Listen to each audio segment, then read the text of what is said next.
Yeah, that's right, Madison. And the scene is still very active here. The scene is right behind me in this apartment. We're going to show you in just a second, but I do want to tell you that there are officers basically all over this place, including some Texas Rangers. There's officers over there, a few cop cars over there that have their lights on. They have blocked off a lot of this scene around me, and there are officers near the front of this apartment complex as well, checking everyone who's coming in as well. Now, if we continue to show you more of the scene, you can see it appears that most of the investigation is focused on the upstairs apartment over there. You can see an officer through the blinds over there. Maybe it's the slats in the window. That is where they've been doing a lot of the investigating. You can see the lights on, and they've been shining some flashlights around there as well. Of course, like I said, yellow police tape covering off most of the scene. And police say, like you said, one officer fired their gun, killing at least one person, but there's still a lot we don't know. Now, what we do know is that Haltom City Police says it received a 911 call around 12:40 this morning from this area.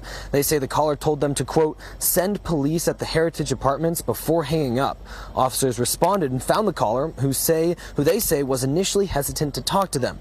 During the interaction, police say an officer-involved shooting happened, and at least one officer fired their gun, killing the suspect despite immediate medical aid.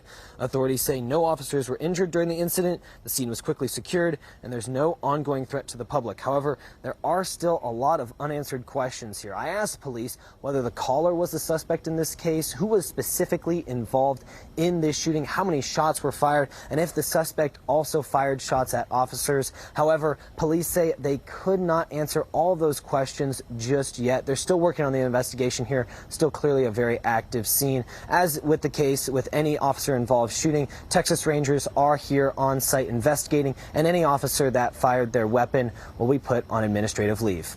Live in Haltom City, Trevor Sahaki, CBS News, Texas. All right.